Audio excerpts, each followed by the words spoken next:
হ্যাঁ না, শারমিন যখন বলেছেন যে আপনারা তাহলে বিচার তখনই করে ফেলতেন, ওই কথার প্রেক্ষিতেই আমি ওই কথাটা বলেছি। আপনি কিন্তু এটাকে একটা অন্যটার সাথে যোগ করে দিয়েছেন, ঠিক আছে? 1 নাম্বার। 2 নাম্বার হচ্ছে আপনার কথা আমি মেনে নিচ্ছি যে বিচারের এটা না হলে ভালো হতো, এটা তো আমাদেরও কথা। আপনি দেখবেন বিচারের দিন আমি ফেসবুক পোস্টে কি লিখেছি, তো আমি এটার জন্য লিখেছি আমি আমরা। হাসিনাকে বাঁচাতে চাই বলতেছেন আপনি আমাকে? এটার জন্য আপনি আমাকে না এটা না না না বলছেন যে না আমি হাসিনাকে বাঁচাইতে চাই? হাসিনাকে বাঁচাইতে চাই আমি আপনাকে তো বলি না, আপনি গায়ের দিকে টেনে নিলে তো বলছেন কিছু করার নাই। বলছেন ওই আপনি লয়ারের গায়ে হাসার কথা তো আমি বলছি, আজকেও বলছি, আপনি সেটাকে বারবার তুলে তুলে আমাকে কটাক্ষ করছেন।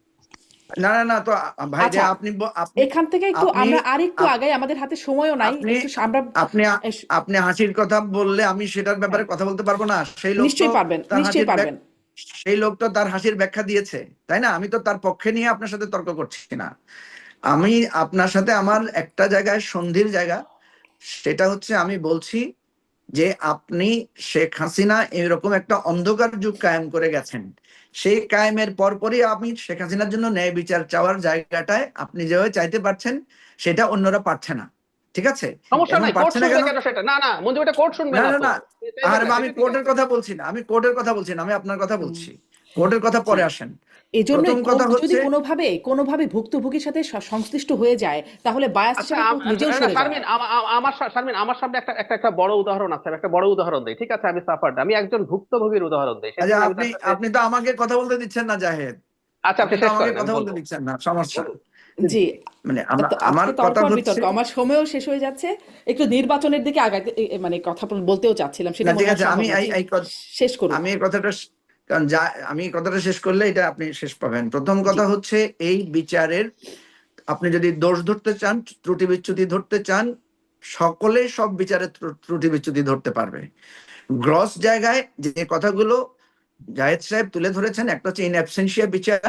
আমি মনে করি ইন অ্যাবসেন্সিয়া একটা লোক থাকলে তার বিচার করা যাবে না, এটা এটা এটা কোনো ন্যায় বিচারের কথা না।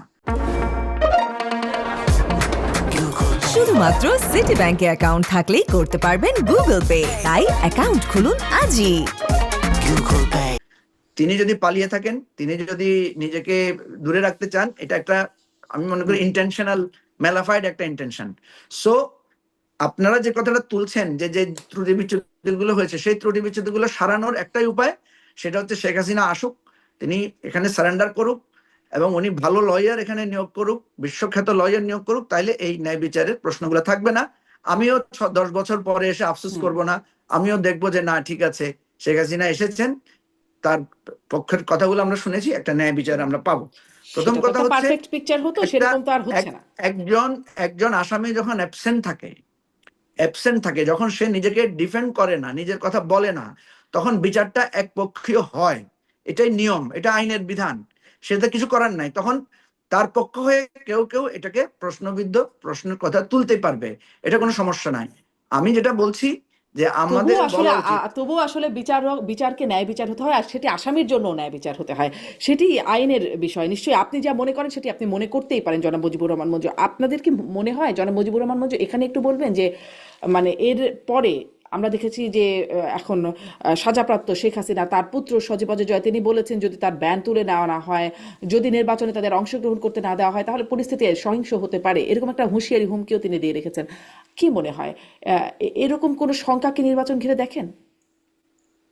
অবশ্যই সেটা তো দেখি, কারণ আওয়ামী লীগ তো অলরেডি সহিংস পথে গেছে, ঠিক আছে না? আওয়ামী লীগ তো সহিংসতা, লকডাউন, নানা জায়গায় বাসে আগুন দেয়া, এটা আগুন দেওয়ার পরও যদি আপনি এটাকে সহিংসতার পথ না দেখেন, তাহলে তো এটা আমার জন্য একটা ভুল কথা হবে।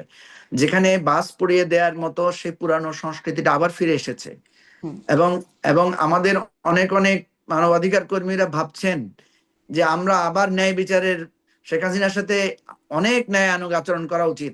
শেখ হাসিনার সাথে ন্যায়ানুগ আচরণ করার জন্য তো আমরা সেই সহযোগিতাটা পেতে হবে। সুতরাং আজকে আমি দেখি ইলেকশন বানচাল করা, রাষ্ট্রকে আনস্টেবল করার জন্য সব ধরনের চেষ্টা করবে। বরং আমি যেটা মনে করি যে ভারত সরকারের সাথে আমাদের একটা আলোচনা হতে পারে যে শেখ হাসিনাকে তারা মানে আইনের হাতে সোপর্দ করুক, এবং আমি মনে করি যে আওয়ামী লীগের একটা ডিসকাশনে আসা উচিত যে প্রয়োজনে আওয়ামী লীগ নির্বাচনে অংশগ্রহণ করুক, তাও কোনো অসুবিধা নেই, ন্যায় বিচারটাও হোক, শেখ হাসিনার জাজমেন্টটাও হোক, আওয়ামী লীগও নির্বাচনে আসুক, আমাদের নির্বাচনটা একটা গ্রহণযোগ্য নির্বাচন হোক। যে এটাই তো, এই যে প্রশ্নগুলো যেটা নিয়ে কথা হচ্ছিল, ভারত সরকার তো এগুলোকে নিশ্চয়ই লুফে নেবে, এই প্রশ্ন যেগুলো আলো উঠছে এই বিচার